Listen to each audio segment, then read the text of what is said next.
Argentina hizo en la construcción de su obra colectiva, su novela o su catedral, es lo que diría de la práctica norteamericana, es que en el fondo hay un compromiso con estos ideales de libertad e igualdad. Ahí dice, claro, acá dice trampa, Dworkin metió en el fondo, digamos en el subsuelo, lo que ya tenía preparado. Pero creo que tiene mucho para decir en favor de esto, que es, mire, analice la jurisprudencia norteamericana, las discusiones de derecho, las protestas en las calles y vea qué resulta. Resulta que, digamos, hemos ido afirmando una serie de derechos con el paso del tiempo, en donde, digamos, fuimos abriendo lugar a cosas que no le abrimos antes, le empezamos a abrir lugar al crítico, le empezamos a abrir lugar al disidente, no prohibimos a un partido político porque es de izquierda, empezamos a reconocer espacio para la cuestión racial, que en principio antes éramos esclavistas, o sea que tenemos la posibilidad, digamos, de decir que si miramos el conjunto del derecho, si leemos la novela que escribimos juntos, vemos la catedral, vemos que eso ha ido emergiendo en peleas que se han ido dando a lo largo del tiempo, pero digamos, esos son los valores que subyacen. Bueno, esto ya es una reconstrucción que hace Dworkin, que yo creo que es posible hacerla. Pero en todo caso, digamos, es importante marcar, eso es lo que me interesaba marcar, eso es lo central que me interesaba marcar, que es cómo acá aparece todo un nuevo mundo discursivo, que en parte es una nueva presentación del viejo Dworkin y en parte implica rectificación y blindar a su teoría sobre críticas muy habituales que aún hoy se mantienen. Entonces yo creo que si queremos ser críticos de Dworkin es importante ser consciente de este modo de Dworkin de presentar su visión. Entonces, digamos, podría seguir ahí varias cosas, pero me parece que eso es lo central. Un punto más. Tanto para los tres ejemplos, novela en cadena, catedral o derecho, la idea de integridad. La idea de integridad es una idea ambigua y él la maneja ambiguamente a propósito. Integridad en el sentido de coherencia, integridad en el sentido de una persona íntegra, una comunidad íntegra. El juez tiene que hacer de esa obra, o sea, cuando voy a decidir este caso nuevo, lo decido en conciencia de las decisiones anteriores, y, digamos, en ese sentido con integridad. Integridad implica consistencia, pero no sometimiento a las decisiones anteriores. En todo caso, ahora puedo dar algún ejemplo para ilustrar esto.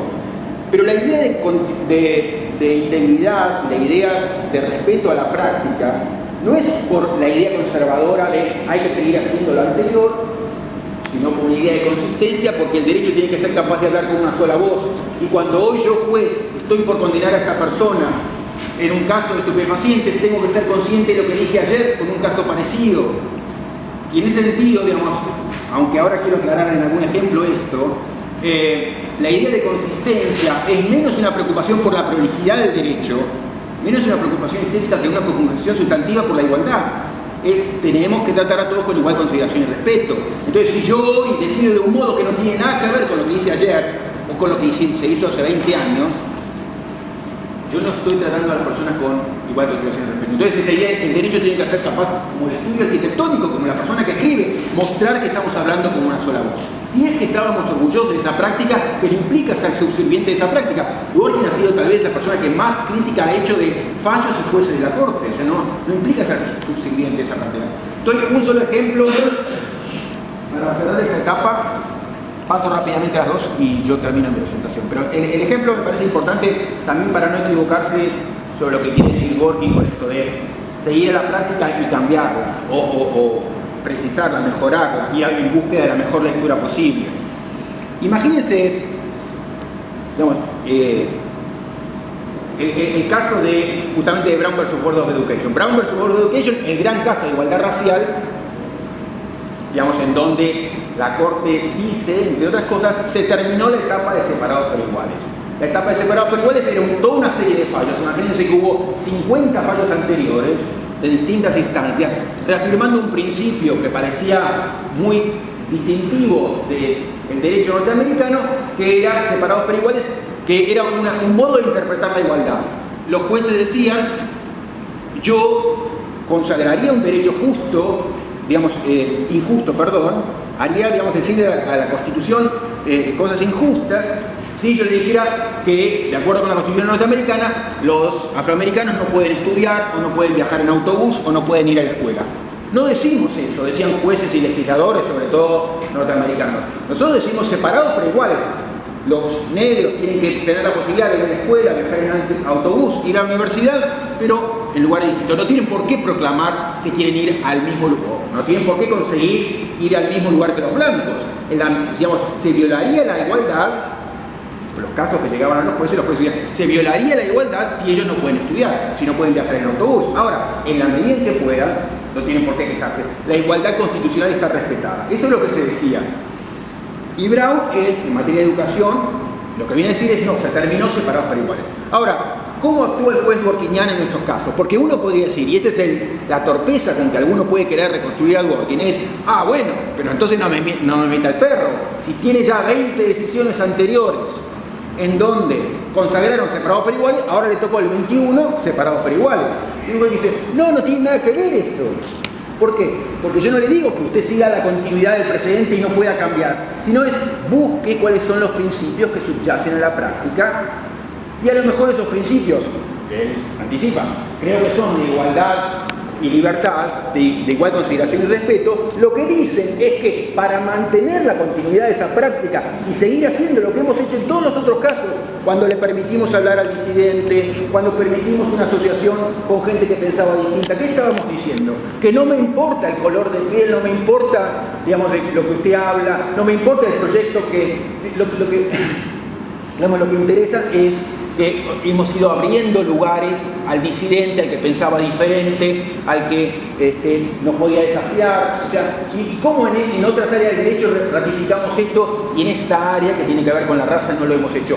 Lo que está en problemas es esta línea. Entonces, continuar con la mejor construcción posible de la práctica implica tirar abajo, es como tirar abajo las columnas románicas. Implica, para poder respetar la catedral gótica, tiro abajo las columnas románicas. Bueno, la desigualdad racial lo que plantea es eso, es un dishonor respecto de los principios que en un montón de luchas, peleas y demás fuimos afirmando. Entonces, esa es la manera de responder de él a por qué respetar la práctica en los antecedentes implica tirar abajo ciertas decisiones. No porque a mí se me ocurre, sino que si yo puedo demostrar ante los demás que mantener separados pero iguales es un respeto a la práctica de igualdad. Bueno, cierro con dos breves referencias a la última etapa de Dworkin. Pero yo creo que el núcleo, la gran cosa está ahí.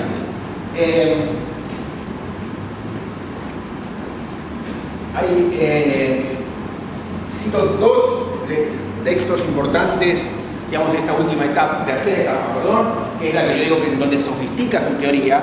Una es un artículo que aparece en Philosophy and Public Affairs y que se llama Objectivity and Truth, You Better Believe It, es del año 1996. Y otros son, primero un artículo, después es el primer capítulo de un libro, que es Freedom's Law, el libro, el artículo y el tema es este del Moral Reading of the Constitution. Entonces yo creo que hay, en las tres áreas en realidad, filosofía del derecho, teoría constitucional y filosofía política, tres innovaciones importantes. Una relacionada con objetividad y verdad, que es en parte en respuesta a Richard Rorty, o sea, una nueva línea de críticos que se está disputando. El segundo, vinculado con sus disputas con Waldron, sobre todo, sobre el tema de democracia, control judicial. Y el tercero, lo que digo algo ahora, sobre Rawls y la igualdad. Dos cositas sobre Rawls. Digamos, Dworkin cambió en los años 80 el modo en que también se hacía filosofía política y el modo en que se pensaba las teorías igualitarias. Digamos, o sea, así como estuvo dando batallas increíbles en la primera línea, en el centro del ring, digamos, en las otras áreas también en filosofía política, que aquí le damos menos importancia, pero es central, digamos, se considera que después de Rawls, que cambia un poco la historia de la discusión de la justicia redistributiva en 1971, aparece la gran obra de Nozick, que desafía desde la derecha a Rawls, y luego el tercer granito es Dworkin, los escritos que hizo sobre igualdad. Lo que diferencia, digamos, no podemos discutir eso en el debate, pero lo que diferencia centralmente a Dworkin y a Rawls y otros autores igualitarios, él como en un poco, digamos, como que, no que lo corre por la izquierda a Rawls, pero sofistica a Rawls desde una posición que él entiende que es más igualitaria, es el lugar que le da a la responsabilidad personal en cuestiones de igualdad. Él lo que decía es como que el esquema que había hecho Rawls, esto de justicia para el más desfavorecido, la única desigualdad que se justifica es la que viene a favorecer al más desfavorecido. Dworkin le pone un freno y dice, no, acá esto es muy esquemático. ¿Por qué? Porque es muy injusto tanto para, digamos, para ciertas deficiencias que hay en las personas o ciertas debilidades que hay, y también es insensible a las diferentes preferencias, proyectos, ambiciones de las personas. O sea, como que el esquema de Rawls no sabe acomodar bien el tema de responsabilidad personal. Por eso la línea divisoria para Dworkin en materia de igualdad es esta línea entre elecciones y circunstancias. Lo que a mí me tocó y lo que yo elijo.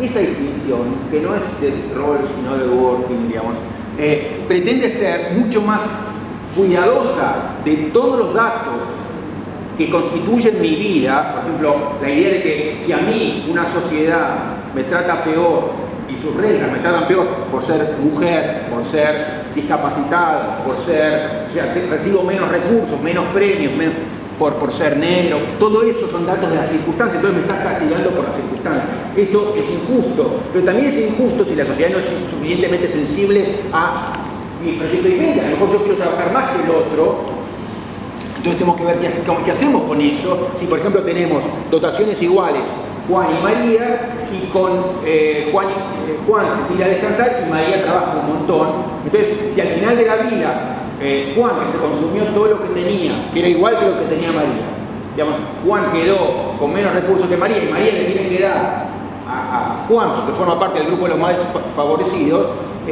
sin alusiones.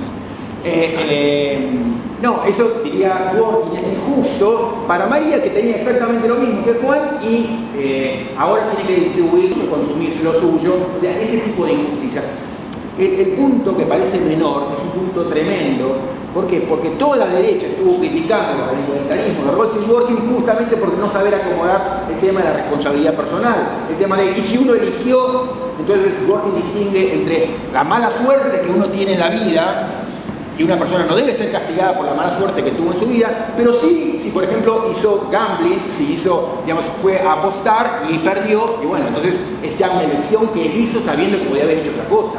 Entonces, la idea de tratar de acomodar la idea de responsabilidad en la teoría de la justicia, en una justicia igualitaria, eso es un golpe muy fuerte para la derecha y que trató en ese sentido de mejorar a Rawls por izquierda. Ese es un poco lo que hace Dworkin desde la teoría de la justicia, desde su teoría de justicia, que aparece sobre todo en estos temas de igualdad que quedan reflejados en este libro Sovereign Virtue, que es Virtud Soberana, la igualdad como el valor soberano, que es del año 2000. Entonces, esa nota sobre igualdad quería marcarla. Una nota sobre control judicial y después digo algo sobre el tema de filosofía del derecho y termino. Sobre control judicial y Waldron, digamos, también acá seguimos en la cátedra, teníamos más discusiones, a lo mejor estamos más familiarizados, hay una discusión muy larga, digamos, que Dworkin yo creo que tiene su punto más alto, no quiere decir que es ganador, pero su punto más alto en este trabajo de la lectura moral de la Constitución, en donde él muestra, porque ya discute cara a cara con la idea de democracia, que muchos le imputaban, bueno, aun cuando el rol del juez esté impactado por todas estas reformas, estas modificaciones, estas precisiones que usted hizo en los Empire, ¿qué rol le está dando al juez? Eso no es contrario a la democracia, ¿por qué en todo caso el juez no? Y él dice, mire, me parece que están leyendo mal, este es un poco lo que le excusan a Dworkin, digamos, siempre hace alguna distinción y a uno le está pagando, pero bueno, digamos, él lo que dice es una lectura muy simplista de la democracia que me están diciendo. No es que uno deshonra la democracia cuando alguna de las instituciones que están preparadas, digamos, no funciona de acuerdo al principio mayoritario. Lo importante es lo que él llama honrar lo que él llama una concepción constitucional de la democracia, que implica que nos interesa, dejar en claro que nos interesan dos cosas, tanto el respetar la regla mayoritaria como cuidar los derechos individuales. ¿No nos interesa todo eso? Bueno, entonces, si alguna institución, digamos, no funciona bajo la regla mayoritaria, pero nos llega a ayudar en la custodia de los derechos individuales mejor que otra, ¿por qué la vamos a descartar? Pero fíjense que acá él, al dar este tipo de respuestas a Waldron, hizo un par de cambios muy fuertes, o por lo menos marcó un par de desviaciones importantes o precisiones importantes respecto a lo que decía. Primero, la idea de que esto es, lo vamos a ver, digamos, si este es el mejor arreglo. Si este es el mejor arreglo, funciona así, entonces no me critiquen al control judicial porque no está marchando y motivándose a partir de regla mayoritaria. No es que todos los mecanismos que ponemos en marcha en una democracia tienen que funcionar bajo regla mayoritaria. Si funcionando como está, ayudase mejor que otros arreglos alternativos, pero es una defensa entonces condicional del control judicial. Si ayudase mejor que otros arreglos alternativos, entonces la idea entonces es que la teoría de la democracia constitucional no insiste en que haya control judicial, pero si el control judicial, que no funciona bajo regla mayoritaria, nos ayuda a ese objetivo, que es ese objetivo doble de, al mismo tiempo, respetar la regla mayoritaria, al mismo tiempo defender derechos individuales, bienvenido sea. Pero entonces ya es una defensa condicional y la idea de que la democracia no requiere, no exige esto. Entonces, ahí hay una variación que es importante respecto de cómo él decía estas cosas o qué es lo que afirmaba en la materia. Entonces, ahí hay algo que creo que es importante. Bueno, moral reading también forma parte de esta nueva etapa en donde ya la moral es una ola que va a atravesarlo todo. Entonces, la idea de que tampoco sigue insistiendo en la distinción reglas y principios o principios y política, porque ahora él empieza a asumir la idea de que la moral lo recorre todo y que no es, digamos, que contingentemente si me aparece un caso difícil tengo que recurrir a principios morales. No, los principios morales están subyacentes, como vimos recién, siempre. Entonces, no es que hoy estamos frente al caso del nieto apurado, hoy sí me toca hablar de principios, o hoy que la enmienda dice castigos crueles, o habla de justicia, o habla de igualdad, hoy sí entonces tengo que recurrir a un valor. No, los valores están siempre y siempre el derecho constitucional va a estar impactado necesariamente por cuestiones morales, hay que hacerse cargo de eso. Entonces, eso también es una diferencia importante respecto del viejo orden, que se va a radicalizar ahora en el último, a eso voy, digamos, pero entonces ya la idea de la moral está siempre subyacente. Y eso es claro que este moral reading no se constituye, digamos, no puede sacarme la moral del medio, no me la puede hacer aparecer contingentemente, como él mismo había sugerido. Dos puntos más y termino. Uno, en ese artículo de You Better Believe It, objetividad, digamos, y verdad, que es básicamente contra Rorty, él critica a todas las visiones que asumen lo que él llama una posición arquimediana. Acá le está criticando a todo el mundo, pero digamos, está criticando a Hart en su última etapa, está criticando a Isaiah Berlin cuando habla de libertad, está criticando a Rorty, está criticando a Critical Legal Studies, a todos los que se quieren poner fuera de la discusión y se quedan mirando escépticos, digamos, lo que él dice como, no, él lo que les viene a decir es, no, mira, es un poco lo que dice Habermas, lo entiendo. Estamos todos en la práctica de la discusión, no hay una fuera, digamos, todo es argumento moral y político. O sea, usted que me mira escéptico y se ríe y me dice, y otra vez hablando de moral y verdad y qué sé yo, dice que usted está en lo mismo cuando me refuta, cuando no le gusta y tiene que decir por qué a la persona que se sienta al lado, usted está argumentando, está participando en la práctica argumentativa, no hay afuera, no hay posibilidad de este escepticismo externo. Creo que el Rorty es un poco simple de Rorty. No sé si Rorty es externo como plantea o presenta Rorty en el sentido, digamos, él cree que, digamos, puede argumentar, pero tiene su límite. No, pero hay... Y creo que hasta Rorty en algún punto aceptaría, digamos. Digamos, no es externo, sino más... Está bien. Lo que diría es, para él hay un escepticismo externo, que es el radical, y un escepticismo interno. Con el interno él básicamente no tiene problema, le dice que lo que digo yo es una estupidez, bueno, argumentemos. Claro, pero por eso, pero digo, por eso que él está discutiendo con mucha gente, por ejemplo, con los que hacen análisis conceptual y que dicen, no, mire, acá los problemas del derecho, a ver, ¿qué quiere decir? Vamos al concepto de, dice, no, mire, las cuestiones semánticas no tratan del problema sustantivo, tenemos que ir a la discusión sustantiva. Entonces, él está dando la discusión tanto para el positivismo excluyente o radical como al inclusivo, tanto al escéptico externo como al escéptico interno, son discusiones diferentes, pero está dando las ambas. Entonces, esta pelea anti-arquimediana, la idea de que hay la posibilidad de discutir desde fuera, que es la que da la última etapa, muy central. Un poquito más. Bueno, la idea de que ya todo es interpretación, o sea que todo es el comprometerse en la discusión con argumentos morales y políticos. Y bueno, diría alguna cosa más sobre su pelea o su discusión con Rawls, pero cierro con esto, digamos, última etapa, último libro de Dworkin, en donde ya pone todo junto en la idea de que esta preocupación que él tuvo siempre, mostrar que hay conexiones entre derecho y política, casi derecho y moral, se radicalizan, al punto que, y esto como que para muchos ha sido sorprendente, ya el derecho pasa a ser una provincia de la moral, el derecho pasa a ser una rama de la moral, cosa que hace ruido, pero la idea es que todo aparece en el mismo paquete.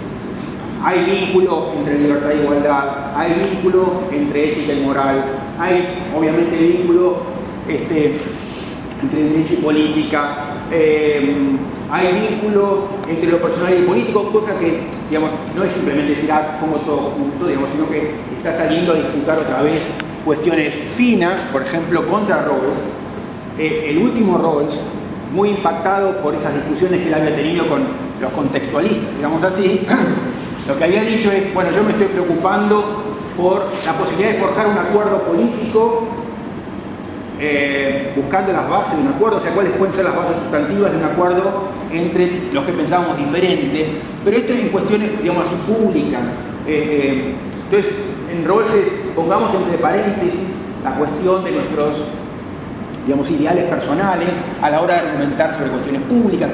Esta idea de poner entre paréntesis a Dworkin le molesta y él dice no, tiene que haber una continuidad entre lo personal y lo político y nuestras convicciones tienen que ser personales, tienen que tener la posibilidad de aparecer en el foro público cuando argumentamos eso contra Rawls. Entonces, bueno, en este último libro él es donde junta todos los hilos y aparece la moral como el gran unificador, digamos, lo que se llama la unidad de valor, que es también, digamos, y por eso desde el título, un libro en crítica al modo de pensar del tipo Berlin, al que él llama el fox, el zorro, digamos, la idea de que hay valores diferentes, hay pluralidad de valor, los valores son inconmensurables, bueno, Dworkin dice todo mal, digamos, no, los valores, digamos, podemos vincularlos, están relacionados, están comprometidos unos con otros, uno influye sobre otro, son conmensurables, bueno, pero es destinado a poner conjuntos, digamos, todos estos valores con los que estuvo trabajando, poner juntos todas las discusiones en las que él estuvo y atarlas, digamos, finalmente con esta idea que forman parte de un todo consistente, tiene que ser posible, digamos, de articular y de hacer intentos en un todo común. Bueno, entonces, ese para mí es el recorrido de 50 años casi de trayectoria académica de Dworkin. Lo que más me interesaba, y a lo mejor nos detenemos donde quieran, pero yo creo que el gran quiebre es el quiebre que tiene toda esta comunidad de filósofos, Dworkin y Rawls, digamos, en los años 80, y eso cómo lo fuerza a rearticular en Rawls, haciendo explícito un cambio. En Dworkin eso no aparece, pero, digamos, claramente articula de un modo diferente su teoría en una presentación y una articulación distinta de interpretación judicial, rol del juez, teoría del derecho, teoría constitucional, etc. Entonces, digamos, la idea no es que discutan conmigo, sino que pensemos un poco sobre este nuevo Dworkin, digamos, qué nos interesa, qué queremos decir, etc.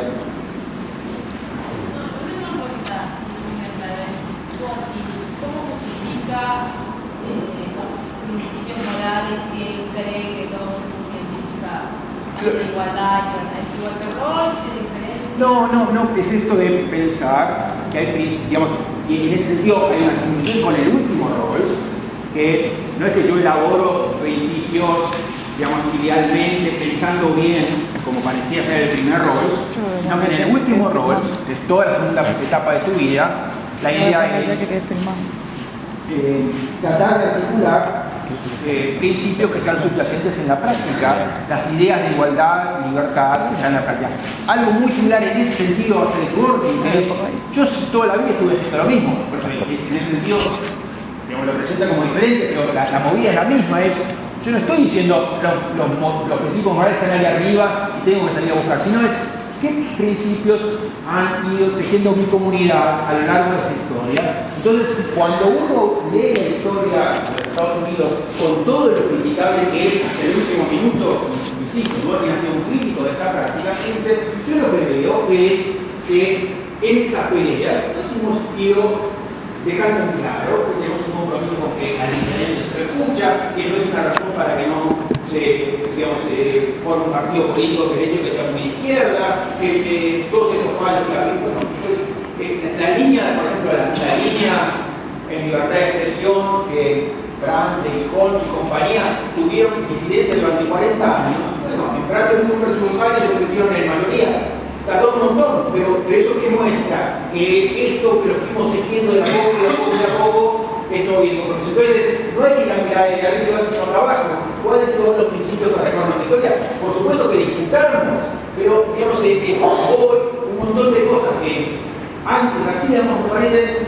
descomunalmente mal. Digamos, la discriminación racial es algo inaceptable, la discriminación de género es inaceptable. Eso implica que hemos ido refinando el significado que le damos a este tipo de valores. Entonces, te podría decir, yo creo que los valores que articulan toda nuestra práctica son los de bueno, no hay que buscarlos como el gran filósofo Ariadito, Platón, no, hay que ir acá abajo, que es lo que subyace en nuestra práctica. Por supuesto, uno puede decir, yo no veo eso. Bueno, pero él tiene muchas cosas para decir en su favor, en cuanto, por ejemplo, el área que nos interesa, cómo evoluciona la jurisprudencia, cómo evoluciona el pensamiento, digamos, la discusión pública, en cuanto a cosas que hoy ya nos parecen inaceptables y cosas que nos parecen obvias. Pero, me parece bien lo que nos está corrigiendo, digamos, para y demás. Porque sí me parece que es un poco amable que no se nos llame la crítica boba. A mí me parece que, más allá del temperamento de Gurdjieff y no reconocer demasiado crítico, me parece que esto de los spikes surge precisamente esto que vos llamas crítica boba. Que no es menciona que hay algo que más allá, sino que se queda la presentación de Gurdjieff. Es muy diferente a lo que hace. Él fuerza, creo, su presentación diciendo, no, yo siempre pensé esto y ahora quieren que me entendieron mal. Yo creo que esta crítica, que yo insisto, me parece que es muy relevante, comentaristas, crítica griega, y toda esta tradición de pensamiento creo que impactó tanto en grupos como Gurdjieff, Nino, Ross, no solo que solidaridad, sino que había un punto importante. También, pero yo creo que digamos, hay una evidencia de ese error, es cómo se piensa lo mismo. Mucha gente, cómo leíamos Hércules. Alguien puede decir, Hércules es el significado de que para ser juez uno tiene que ser superpoderoso, encerrado en su habitación, y la idea de lo que dice, no, es un ideal alternativo, digamos, siempre lo creo, ¿por qué no? Siempre lo fue. Hércules es algo que no existe ni va a existir. Es como, pensemos en este modo, a ver, si tuviéramos toda la información, si conociéramos bien la historia, si conociéramos bien todos los casos, ¿por qué? Porque, digamos, esto a favor del Gurdjieff otra vez, pero entiendo que cuando uno quiere reconocer el sentido de la catedral, da una vuelta a la manzana y la ve. Entiendo que la novela de Kahneman, uno como mucho se traga 700 páginas y la leyó. El derecho es mucho más claro, entonces se justificaba una imagen como la de Aristóteles que conocer bien toda la catedral en materia de derecho y requiere un esfuerzo descomunal. Pero bueno, ese es el ideal con el que pensamos. Ya sabemos que nadie de nosotros va a ser Hércules, pero no por eso dejamos de ser jueces o analistas de derecho. Entonces, yo creo que él tiene base como para decir, el que me puso ahí, Gurdjieff encerrado en su torre de marfil, convertido en Hércules, creyendo que todos los jueces sean genios como él es genio, entre paréntesis, Gurdjieff era un genio, digamos, nunca nadie tuvo la capacidad que él mostró de articular una conferencia, digamos, sin un papel y sin modificar una coma. La conferencia puede ser grabada, por ejemplo, su presentación en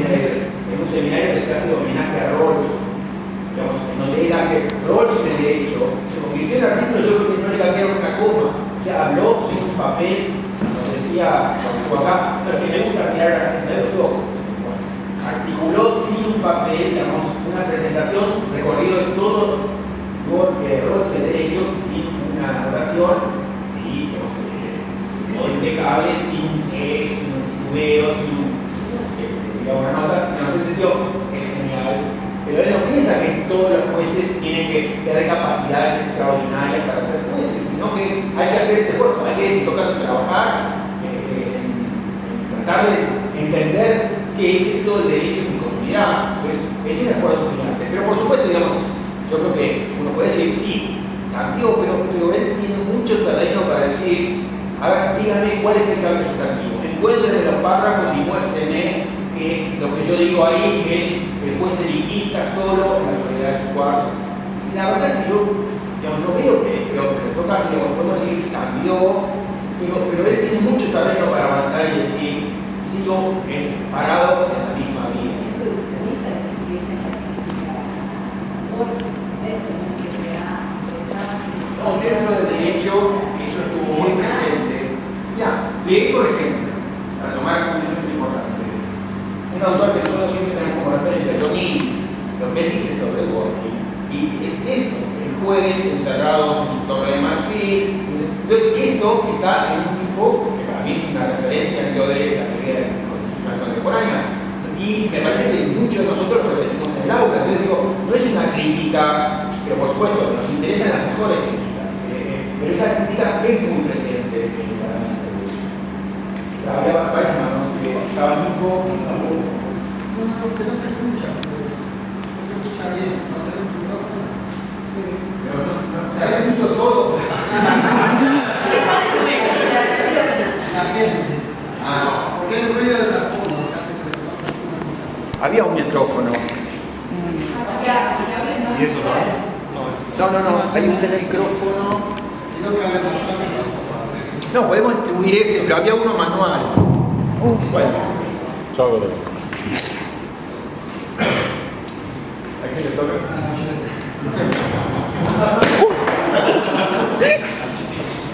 Ay, que hiciste muy bien. No, bueno,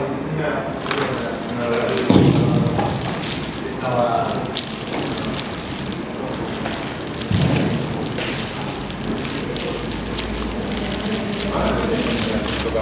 No, bueno, es una cosa, tengo bastante chiquita que está vinculado a lo que se explica, pero en realidad este cambio de la teoría de Roque, si no era un cambio, las críticas que se le hacían son adaptables a esta nueva teoría de la escuela. Quizás es algo utilizable de un cuadro solo, de un resto de la gente que hace la práctica, pero sigue siendo titánica la tarea de la teoría del derecho de la cabeza, sigue siendo muy difícil conocer absolutamente todo y encontrar coherencias, porque como tú dijiste, uno va buscando la línea que más le conviene.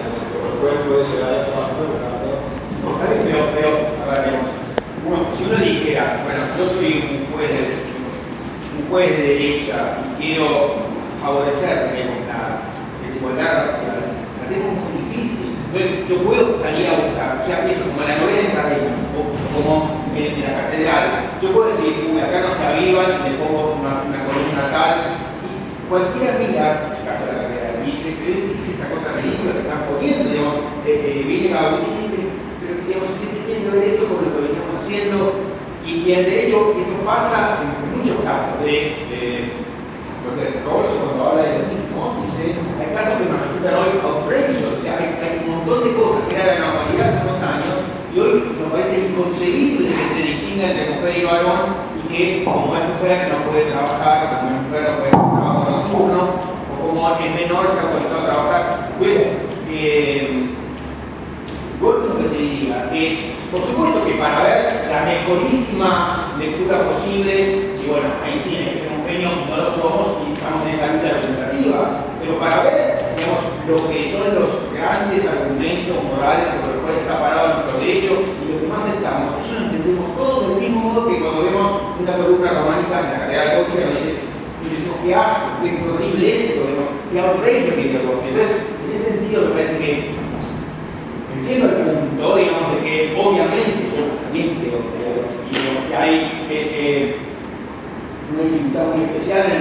y hay margen para que uno haga trampa, pero lo podemos llamar trampa, podemos decir esto no tiene nada que ver con... Y en todo caso, bueno, que argumentamos y digamos, a ver, aún hoy en Argentina, sobre libertad de expresión, bueno, o sea, aún por una jurisprudencia que está marcada por golpes de Estado, por jueces dependientes, qué sé yo, hay pasos atrás que no se dan, porque no estamos preparados para dar, porque si se dan decimos un fallo tremendamente escandaloso, que no tiene nada que ver. Entonces, aún en una práctica imperfecta, y mucho menos continua, y mucho menos abrupta y brutal, digamos, vemos que en Argentina hay cosas que ya no se hacen, o que si se hacen decimos que esto es descomunal. Entonces, en ese sentido, digamos, Dworkin diría, hay una práctica común que hemos ido afirmando entre todos y que en la que estamos de acuerdo y que no vamos retrocediendo, aun cuando obviamente hay fallos malos y los criticamos, pero ¿qué es eso? Tardamos 40 años en decir al disidente lo toleramos, pero bueno, eso es hoy, no vamos a dejar fuera un partido político porque piensa distinto, porque piensa como izquierda.